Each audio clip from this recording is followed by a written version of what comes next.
Welcome to DAR Tutors for online and home tuition. In this video, we will explore a critical tool in statistical analysis, particularly for the IB applications and interpretation higher-level curriculum. We will be focusing on hypothesis testing using the student's t-test.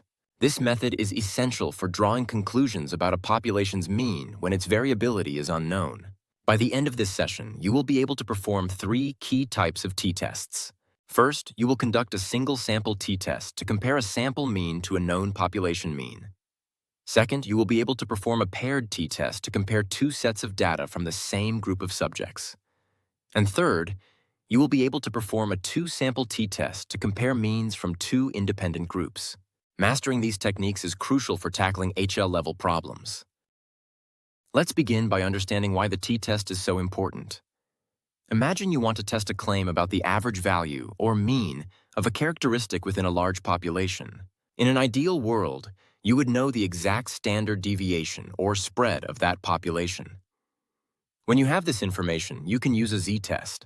The z-test statistic shown here uses the population standard deviation, sigma, to compare your sample mean, x bar, to the hypothesized population mean, mu naught. However, in many real-world scenarios, the population standard deviation is unknown. This is where the student's t-test becomes our go-to method. Since we don't know sigma, we must estimate it using data from our sample. We use the sample standard deviation, S, to estimate the population standard deviation, sigma. When we replace sigma with S in our test statistic, we get the t statistic. This new statistic does not follow a z distribution. Instead, it follows a t-distribution, which accounts for the extra uncertainty introduced by estimating the population standard deviation. The t-distribution is a family of distributions, and the specific shape we use depends on something called degrees of freedom. For a single sample t-test with a sample size n, the degrees of freedom are n-1. As the sample size n increases, the degrees of freedom increase, and the t-distribution becomes more and more like the standard normal, or z-distribution. Visually, the t-distribution with small degrees of freedom has heavier tails than the z-distribution, meaning it assigns higher probability to extreme values. This reflects the greater uncertainty from not knowing the population standard deviation. Let's formalize the procedure for a single sample t-test. Remember, this test is used to compare the mean of a sample to a known or hypothesized population mean when the population standard deviation is unknown. We'll follow a systematic 6-step process that is common in all forms of hypothesis testing. First, we state our null and alternative hypotheses. The null hypothesis, H0, represents the status quo, that there is no effect or no difference. For a single sample, it's typically H0, mu equals mu naught. The alternative hypothesis, H1, is what we are trying to find evidence for. Second, we set the significance level, alpha. This is the probability of incorrectly rejecting the null hypothesis when it is actually true. A common choice is 0.05, or 5%. Third, we calculate the t-test statistic using our sample data. This involves the sample mean, the hypothesized population mean, the sample standard deviation, and the sample size. Fourth, we determine the p-value. The p-value is the probability of observing a test statistic as extreme or more extreme than the one we calculated, assuming the null hypothesis is true.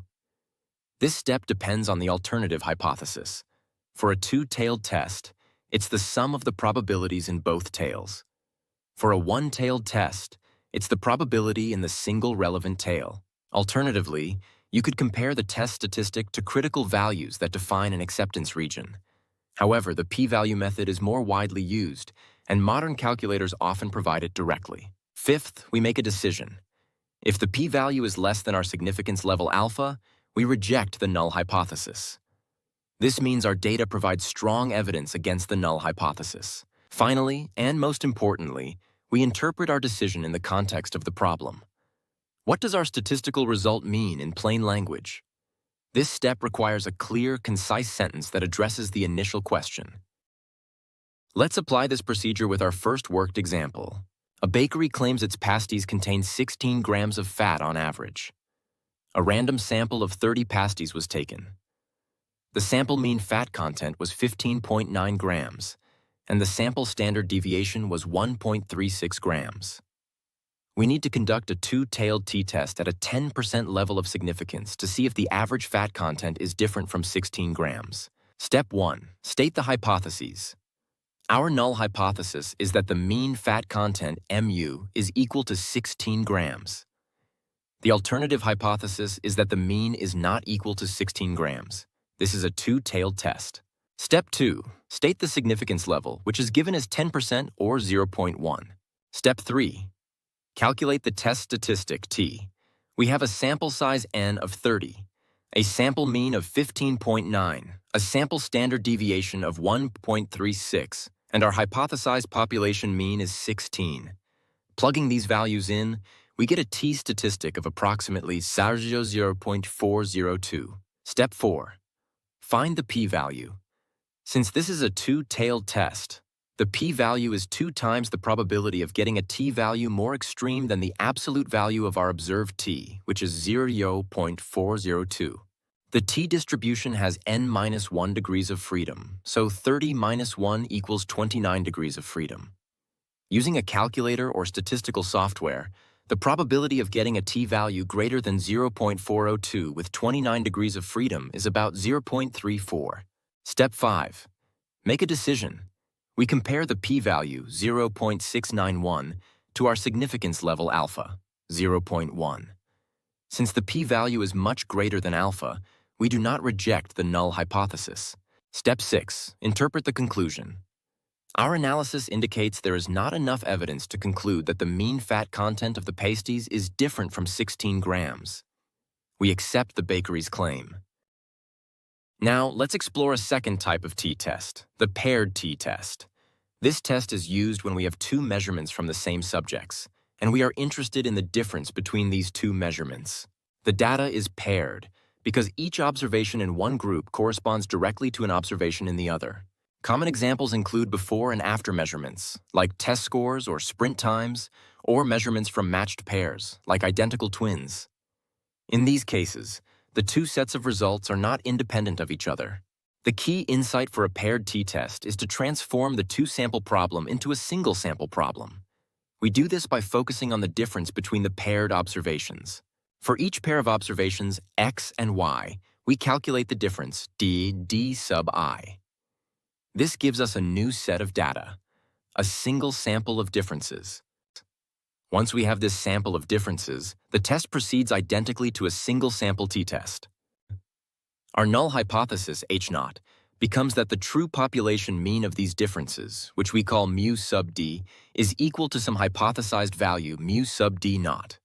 The most common case is when we are testing for any change, so mu sub d naught is 0. The alternative hypothesis, H1, will depend on what we are trying to find evidence for. We then calculate the t-statistic using the mean of the differences. D bar, the sample standard deviation of the differences, S sub d, and the number of pairs, n. The degrees of freedom for this test are again n-1. Let's work through an example of a paired t-test. Suppose a mathematics tutor claims to increase students' test scores. To test this, 12 students are given a test before and after a week of tutoring. Here are their scores. Notice that we have 2 scores for each student, one before and one after. We'll conduct a t-test at a 5% significance level to test the tutor's claim that students have improved, meaning their scores have increased. Our first step is to create a new list of data, the differences between the scores. We define the difference as after score minus before score. For the first student, the difference is 20 minus 15, which is 5. We calculate this for all 12 students, resulting in a new dataset of 12 differences. Step 1. Hypotheses. The tutor claims students improve, which means the after scores should be higher than the before scores. So, the mean difference, mu sub d, should be greater than 0. Our null hypothesis is that there is no improvement, or mu sub d equals 0. Step 2. The significance level is 0.5. Step 3. Calculate the test statistic.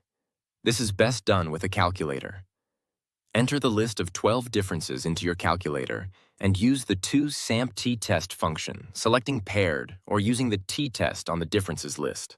For this dataset, the calculator will tell you that the mean difference, d bar, is 3.5. The standard deviation of the differences, S sub d, is approximately 2.924.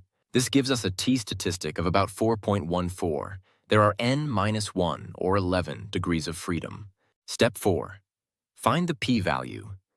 Since this is a right-tailed test, mu sub d 0, the p-value is the probability of a t-value greater than 4.14.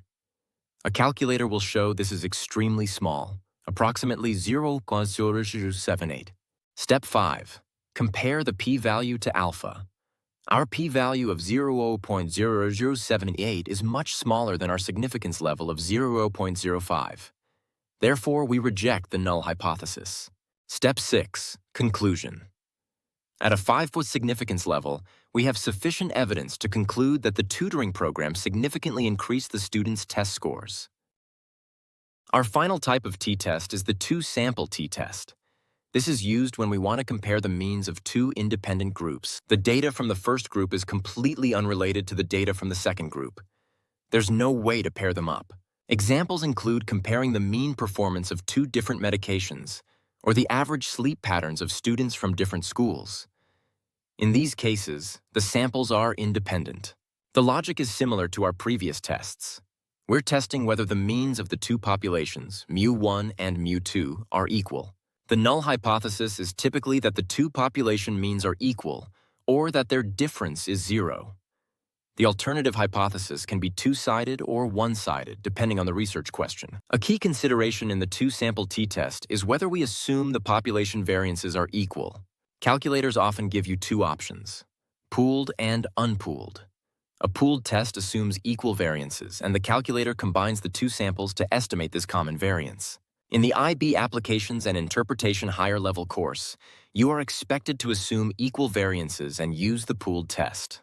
The formula for the test statistic in a two-sample t-test is more complex than the single-sample version, and its derivation is beyond the scope of the IB syllabus. Therefore, you are expected to use your graphics calculator to perform this test. Let's perform a two-sample t-test using a calculator. A pharmaceutical company wants to know if a new medication is better than an old one at lowering cholesterol. 15 patients were given the old medication, and 17 patients received the new medication. The reduction in cholesterol levels was measured. The results are summarized below. The old medication group had a mean reduction of 0.351, with a standard deviation of 0.058. The new medication group had a mean reduction of 0.497, with a standard deviation of 0.077. We need to conduct a two-sample t-test at a 5% level of significance to determine if the new medication is better. Step 1. Hypotheses. Let mu1 be the mean reduction for the old medication and mu2 for the new. The claim is that the new medication is better, so mu2 should be greater than mu1, or mu1 is less than mu2. Our null hypothesis is that the medications are equally effective. Step 2. The significance level is 0.5. Step 3. Calculate the test statistic and p-value using a calculator. Go to the Stat menu, then Tests, and select two-samp t-test. Make sure you select Stats for input and pooled yes, as required by the syllabus. Now let's look at the calculator's output. The calculator gives us a t-statistic of approximately 599. The degrees of freedom are 30. The most important value for our decision is the p-value. Step 4. The p-value, according to the calculator, is approximately 7.14 times 10 to the power of -7. This is a very small number, close to 0. Step 5. Make a decision. We compare the p-value, 7.14 times 10 to the -7, to our significance level of 0.05. Since the p-value is extremely small and less than alpha, we reject the null hypothesis. Step 6. Conclusion. We have sufficient evidence to conclude that the new medication is significantly more effective at reducing cholesterol levels than the old medication. Let's work through another two-sample example that might be a bit more straightforward to visualize. A researcher wants to compare the average sleeping times of middle school and high school students. They survey 49 middle school students and 55 high school students. They find that middle schoolers sleep an average of 8.0 hours, with a standard deviation of 0.2 hours. High schoolers sleep an average of 7.9 hours, with a standard deviation of 0.5 hours. We'll test the researchers' claim at a 5% significance level. The researchers' claim is that high school students sleep less than middle school students. Step 1. Hypotheses. Let mu1 be the mean sleep for middle schoolers and mu2 for high schoolers. The researchers' claim translates to the alternative hypothesis. mu2 is less than mu1, or equivalently, mu1 is greater than mu2. The null hypothesis is that the average sleep times are equal. Step 2. The significance level is alpha equals 0.205. Step 3 and 4. Use a calculator for the 2 SAMP-T test, selecting the stats option and pooled yes. Enter the statistics for middle school as sample 1 and high school as sample 2. For the alternative hypothesis, choose mu1 greater than mu2. Run the test. The calculator output shows a t-statistic of approximately 1.76, with 102 degrees of freedom, and a p-value of approximately 0.0407. Remember, this p-value corresponds to our one-tailed alternative hypothesis. Step 5. Make a decision. Our p-value of 0.0407 is smaller than our significance level of 0.05. Therefore, we reject the null hypothesis. Step 6. Conclusion. At a 5% significance level, there is sufficient evidence to support the researchers' claim that high school students sleep less, on average, than middle school students. Before we move to practice questions, it's worth revisiting a historical note. The student's t-test was developed by William Seeley Gossett in the early 20th century. Gossett worked as a statistician for the Guinness Brewery in Dublin, Ireland. His work involved improving beer production, specifically in selecting the best varieties of barley. He realized that the z-test, which requires a known population standard deviation, was impractical for the small sample sizes he was dealing with in brewing experiments. He devised a new statistical test to handle this uncertainty and published his findings. However, Guinness had a policy that its employees were not allowed to publish their research under their own name, fearing it might give other brewers an advantage. So, Gossett published his revolutionary work under the pseudonym Student. This is why the test is known as students to test, and the distribution is called the students to distribution. Later, the renowned statistician Ronald Fisher recognized the importance of Gossett's work and completed the name, giving us the students t-test. This historical detail not only provides context, but also underscores the practical origins and value of the statistical tools we use today. Gossett's test statistic was revolutionary for enabling reliable analysis with limited data, a common challenge in many fields. On a related note, if you are finding these concepts challenging, or if you wish to delve deeper into the IB, A-Level, or IGCSE curricula, Dart Tutors offers expert tuition. For personalized support and to elevate your understanding, please contact Dart Tutors. You can find our contact information on our website. Now, let's solidify your understanding with some practice questions in the IB style. Pause the video after each question, try to solve it on your own using the 6-step process, and then resume to see the fully worked solution. This active learning approach is the best way to master these concepts. Here's our first practice question. A machine is used to fill bottles with 500 milliliters of vinegar.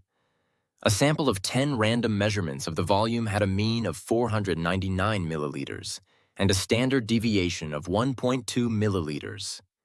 Assuming the volumes are normally distributed, test at the 1% level whether the machine is underfilling the bottles. Pause the video now and try to solve this problem. Let's review the solution. First, let mu be the mean volume of vinegar. The null hypothesis is that the machine is filling bottles correctly, so mu equals 500. The alternative hypothesis is that the machine is underfilling, so mu is less than 500. This is a left-tailed test. Second, the significance level is given as 1% or 0.01. Third, we calculate the t-statistic using our sample mean of 499, the hypothesized mean of 500, a standard deviation of 1.2, and a sample size of 10. This gives us a t-statistic of negative 2.635. Fourth, we find the p-value. For a left-tailed test with 10-1 or 9 degrees of freedom, the p-value is the probability of t being less than negative 2.635. A calculator shows this is approximately 0.0132. Fifth, we compare. The p-value of 0.132 is greater than our alpha of 0.1. Therefore, we do not reject the null hypothesis. Finally, the conclusion. At a worst-sense significance level, there is not enough evidence to support the claim that the machine is underfilling the bottles. Here is practice question number 2. A machine packs sugar into 1 kilo bags. A random sample of 8 bags was taken, and their masses in grams were recorded. The company wants to perform a test at a 1% level to determine if the machine is underfilling the bags. Pause and solve this one. Remember to calculate the sample mean and standard deviation first. Here's the solution. First, you must enter the data into your calculator to find the statistics. The mean is 1001, and the sample standard deviation is approximately 1.512. The hypotheses are H0, mu equals 1000, and H1, mu is less than 1000. Alpha is 0.01. Using the t-test function on your calculator with these statistics gives a t-statistic of approximately 1.861 and a p-value of about 0.0526. The p-value of 0.0526 is greater than alpha of 0.01. So, we do not reject the null hypothesis. Our conclusion is that there is insufficient evidence at the 1% level to suggest the machine is underfilling the bags of sugar. Next, a problem involving a paired t-test.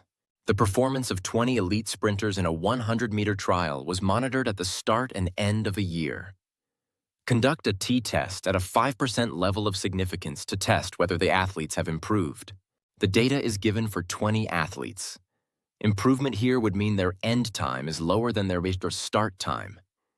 Take a moment to solve this one. Let's review the solution. First, you must calculate the difference for each athlete. Let's define improvement as end time minus start time. If the athletes improved, this difference would be negative.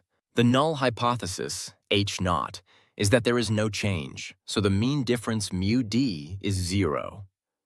The alternative hypothesis, H1, is that athletes have improved, so mu d is less than 0. This is a left-tailed test with alpha equals 0.05. Now perform a t-test on the list of differences. Your calculator should give you a t-statistic of approximately 1.39 and a p-value of about 0.0913. Step 6, compare. The p-value of 0.0913 is greater than our significance level of 0.05. We do not reject the null hypothesis. Conclusion. At the 5-photo significance level, there is insufficient evidence to conclude that the athletes have significantly improved their 100-meter sprint times over the year. Practice question number 4. This is a 2-sample t-test. A market gardener claims the carrots in his field have a mean weight of more than 50 grams.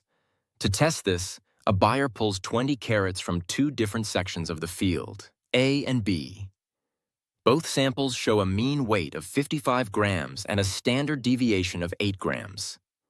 Test the gardener's claim using a 5% significance level. This question asks you to test 2 samples with the same statistics. Your goal is to see if the mean of each sample is greater than 50. Since the stats are the same, you only need to run the test once. Pause the video now. Here is the solution. Let mu be the population mean weight of carrots.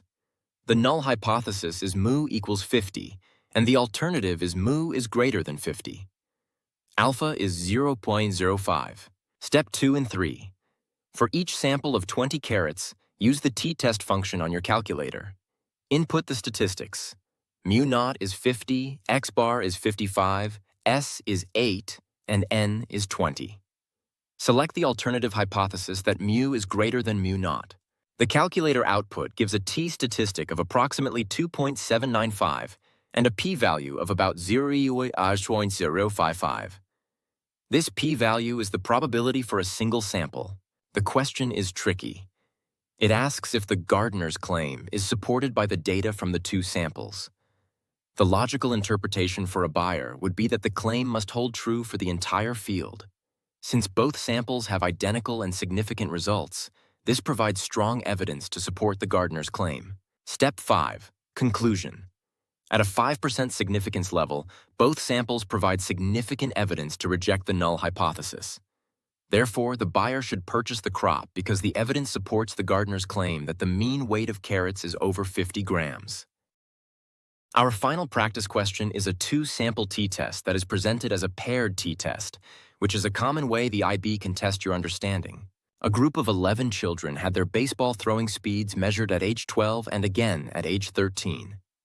A Sports Commission report claims an average speed difference of 5 kilometers per hour is expected between these ages. Conduct a hypothesis test at a %% level of significance to determine if the report's claim is valid. Here is the data. The crucial hint is that the null value for the mean difference is not 0. Pause the video and determine if the report's claim of a 5 km/h increase is supported. Here's the solution. First, we calculate the difference for each child. Let d sub I be the speed at age 13 minus the speed at age 12. The null hypothesis, h0, is that the average difference, mu sub d, is 5. The report implies a difference of 5, not a change, so the alternative hypothesis, h1, is that the difference is not 5. This is a two-tailed test with alpha equals 0.05. Next, we run a t-test on the list of differences. This time, our hypothesized mean mu0 is 5. Select a two-tailed alternative. The calculator output gives a t-statistic of approximately 1.52 and a p-value of about 0.158. This p-value accounts for both tails of the distribution. Step 7. Conclusion. At the 5-part significance level, there is insufficient evidence to reject the Sports Commission's claim that the average throwing speed difference between age 12 and 13 is 5 kilometers per hour. The data is consistent with their claim. We have now reached the end of our exploration of t-tests. To recap, we have achieved our learning objectives for today. You should now be able to perform a single-sample t-test, a paired t-test, and a two-sample t-test. Remember the key takeaway. The t-test is used when the population standard deviation is unknown, which is a very common scenario in practice. By using the sample standard deviation, S, we introduce more uncertainty, which the t-distribution accounts for with its heavier tails. Always follow the structured 6-step process for hypothesis testing, and make sure to state your conclusions clearly in the context of the problem. Mastering these techniques is essential for the IB applications and interpretation higher-level exams, and for developing a strong foundation in statistical inference. If you'd like more practice or a deeper dive into any of these topics, including the IB A-level or IGCSE curricula, our expert tutors are ready to help. Contact DAR Tutors today to schedule a session and take the next step in your learning. Thank you for watching.